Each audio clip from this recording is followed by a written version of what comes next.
the blocks. Usually with Steves, you see them like set up the blocks so that they can mine behind them. But I don't know if like the slingshot's gonna deal with that, or what is that? Is it called the slingshot? That's like the movement tech that just came out. But like, what is just? I think Villager it's forward air, back air. Yeah, like what is that called? Actually, what is it? I don't know if it was Javi. I think it was. It was either Javi or some other prominent Villager player who said, "Thanks, Gimmer. Now I will never have a normal conversation about Villager ever again," because it's like you call it the slingshot, which is just what everyone called Villager Fair and Bear. But yeah, I really don't know how to expect this matchup to go. I wonder if there's any. The first thing I can think of is, what if there's like some silly stuff you can do with like pocketing the minecart? Because the minecart's technically a projectile, and I'm really curious to see how that would work. Like, would it conserve the momentum? But it's also like a command grab too, so I don't know. Would it move when you unpocket it? I'm so curious. But Jake already starting out here, just building up a double wall. Definitely trying to avoid these forward airs, these slingshots, whatever you want to call them. Trying to just grab those materials, get as strong as possible, as quick as possible here. Okay. Villager is very floaty too, so I wonder if like the up tilt strings that you typically see from Steve are going to be nearly as prevalent, or if he can kind of get out of those. So it looks like Javi is able to put down the Lloyd rocket on reaction to a wall being built, and then is able to forward tilt the block, and by that point, the block will be like one shot by forward tilt, and the Lloyd will just go straight through the hole that it leaves. We've seen it a couple of times already, and it really is presenting some admittedly expected depth to this matchup just because of the tools that both these characters possess. I loved when he threw the flower pot and it broke the block. I think Villager and Isabel dash attack are so funny. Like, the application is great that those moves have. And was that a back air that took that? I got lost. A lot of particle effects. I really like that reactive roll from Javi as well. When he saw the minecart, rather than rolling out, which would have caught him with the minecart, because Jake chose to stay in it, it would have hit him with the hitbox. He rolled in instead and was able to get the punish off of that. And Javi, for a second there, was able to do exactly what they want to. Just grab that lead, get these fairs and bears, in addition to some set play with the tree, just ruling the mid to long range. And then, you know, I mean, in the words of Charlie the King, Villager is one of those ultimate zoners where when you get in on them, they turn into like, I don't know, like Mike Tyson. Like they just have like such good boxing options. So we'll definitely be seeing a lot of that. And wow, Lloyd actually going to take it there. Jake definitely not happy about that one. Maybe a little frustrated about the DI. I feel like... Wow, the tree just beat minecart through the armor and all. What were you saying? Sorry. No, you're good. I feel like compared to other Steves that I've seen, Jake stays in the cart for a lot longer. Like, a lot of people try to go for the command grab instead, but I feel like most of the time he's just ramming into Javi while he's in the minecart. Okay, he can't pocket it. Yeah, there it is. Oh, and it does come out with momentum as well. That seems so good for Villager. That is so funny. I feel like this matchup is just really funny. Yeah, there's a lot of matchups that are really like this for Villager too. Like, what is it? Like Villager and Isabel like beat Diddy Kong because they can just grab banana, and I love the axe. I think it's so funny. Yeah. We turned into an axe murderer Friday the 13th. It's like a little kid. Like, why does he have that? Yeah, but there's that first back air to kick off the first stock there, or rather the taking of the first stock. Now my mind is like going crazy with all the possibilities for this matchup, all these ridiculous tools that both these characters possess, and the ability to sort of counteract each other with them. It's so interesting because especially against like sword characters, it's really just like making sure Steve doesn't mine. Yeah. Whereas this is like there's so much more intricate details to it because both characters have so many different like projectile options. Yeah, this is definitely the Macaulay Culkin matchup, the Home Alone. Yeah, the setting the traps for the okay, intruders or whatever. Who's breaking in? Is it Villager? Because he has the axe, so I don't trust him. I don't know, but Villager's so silly. Look at him. He just throws a little pot. That's the little kid from Home Alone. True. Yeah. Oh, we got a couple pick loops coming out here from Jake, and the down smash to finish it off. Quick 85% when it's all said and done. Yeah, I really like how you pointed out with the Lloyd rocket. He'll like run up and break the blocks right before the Lloyd rocket goes through. Yeah, he'll like set down the Lloyd. Then during when it's channeling or charging up, he'll just F tilt to break the block, and it'll just go right through, which presents a lot of potential problems for Steve because if he's putting, if he's positioning it the way that he has been, where the Lloyd's going to kind of glide up along the ground, that doesn't allow Steve to mine. He'll have to jump or he'll have to roll through it, and honestly, that's kind of karmic, seeing a Steve have to deal with minecart. Yes. Because that move is so good. It's treacherous. It's interesting that he still gets to use minecart, though. I guess it makes sense. But with, like, Diddy Banana, they don't get Banana back if he has it pocketed, right? And yeah, they don't. That's why the matchup can be so tough. And I think there's some interactions with, like, Link and Villager, too, where I believe if Bomb is taken, then Link just doesn't have it. Yeah. Probably the same for, like, Snake C4, too, and stuff like that, maybe? That's very interesting. I think it makes sense that Steve would be able to do it again, just because it is, like, a resource-based tool, but I don't know. I guess as long as he has the iron for it, you can always create another one. Yeah. I'm not sure. I bet they'd be a busted... Villager's definitely one of those weird characters to rank, because it's like, on the one hand, you lose to so many characters, but then you have random matchups that are so good against some of the stronger characters in this game. Yeah. Like the Diddy Kong, like, you know, Link and characters like that who often find themselves on the upper half of the tier list in this game. Since you get minecart back, I bet this would be a busted double, Steve. If You know just what? had like That's 2 actually true. minecarts. That's such a good idea. Oh, imagine. And then you can do the same thing where where the Steve builds the wall and then the Villager breaks it, sends the Lloyd through, and then you can send 2 minecarts in behind it. What that would be so do? toxic. I love that idea. Hey, using that up B. The up B can also be a combo starter as well. It just looks really goofy. He's just like flying towards you, but at certain percents you can combo it into up smash as well, so it can be a kill confirm.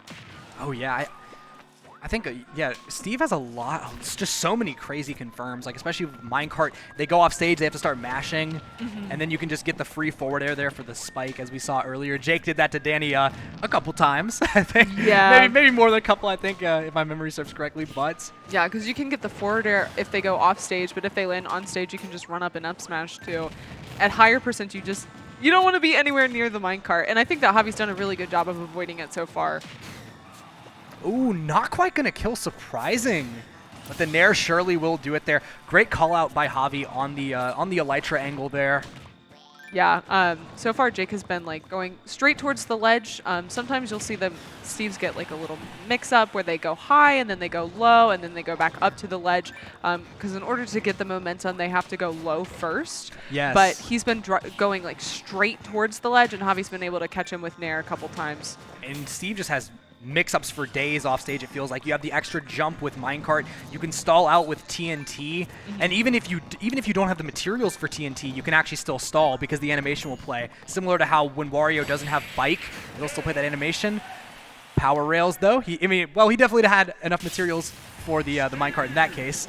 Anything you wanted with the power rail is gonna take that.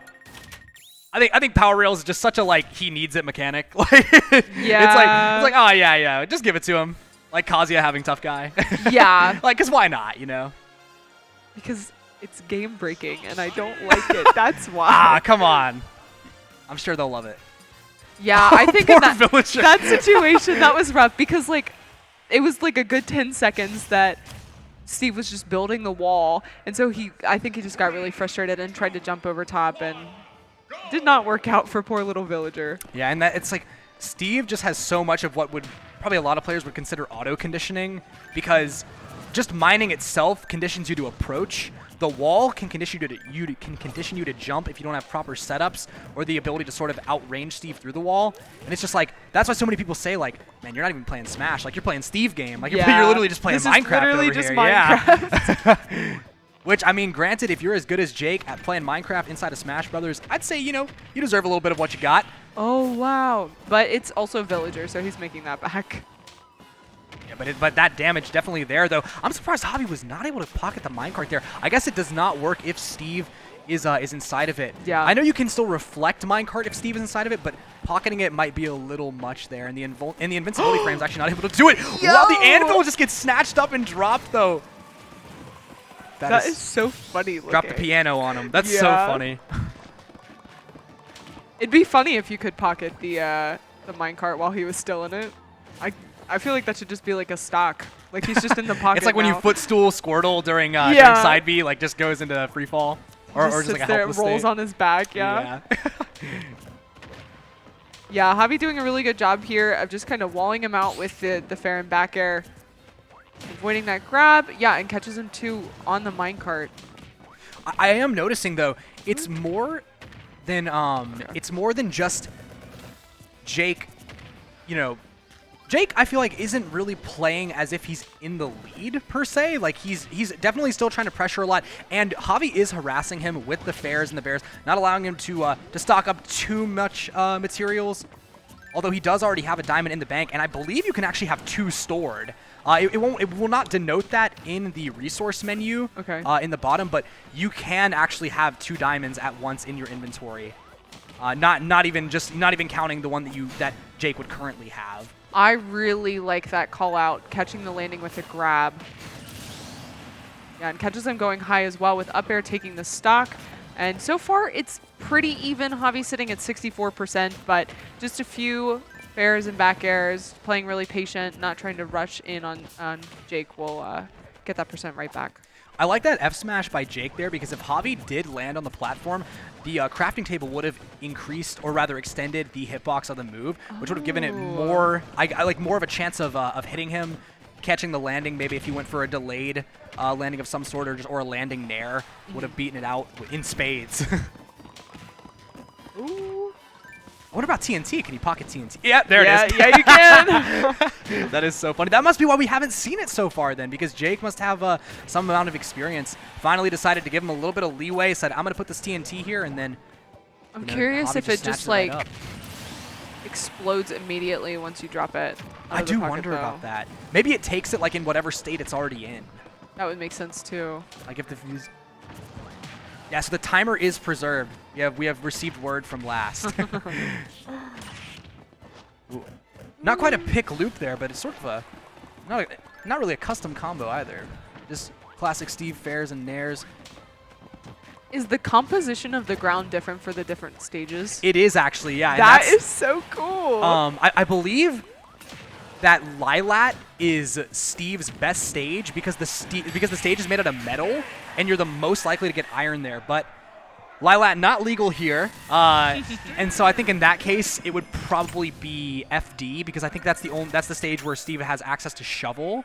Okay. And I have heard that shovel is better for Steve than the other tools. Like when you can decide between pickaxe and shovel, you'll usually want to go to a shovel stage if it's not like an unwinnable matchup or something on that stage, or making it like excruciatingly difficult for you. I really liked, I just noticed in the replay, so I pointed out that Javi was rolling in whenever he saw the minecart, but Jake recognized that and then jumped over him and covered it with the anvil. So that's where that anvil came from. Okay, yeah. Nice. It's so good to see that conditioning come through. Wow. Jake just trying to get right into it here, and he was actually going for anvil there. It was canceled by the nair, but that could have been huge damage. That would have been the strongest possible hit of the anvil too, right at its inception. Yeah. Up smash, 72%. Just like you were saying earlier. That minecart into the up smash, really a tried and true for Steve at this point. And there's that fair that you were talking about. Yeah, just the other variation of it right there. Not quite enough to kill Villager, of course, having one of the strongest recoveries in terms of just simple traversal. But can basically make it back from anywhere. Ooh, and Power Rail's actually not going to kill there. Great DI by Javi going straight to the corner. Yeah. It's such an explosive option that if you're not ready for it, so much kill power. Yeah, that anvil is crazy because it just feels like Jake in the corner can call out that Javi's going to go for a button out of it, or rather out of pressure, and just can obliterate the stocks just like that. And that's actually something that Akala does a lot, is that particular setup where the minecart will make contact with the block, bounce a little bit back, but then still go through the opening at the bottom. Yeah, that was crazy. I don't believe I saw Jake do that before Akala started doing it over in Japan. So definitely has been taking notes. Akala probably considered right now to be at least the most optimal Steve, but Jake definitely not far behind on that front. This guy is did not make top 3 at a super major by any chance. The recovery that we just saw earlier where Javi put the tree right at the ledge, I think he was trying to catch Jake go high, and then he was going to pop the tree up and kill him. But Steve having access to the blocks avoided that. He just literally built blocks and then jumped over top of it.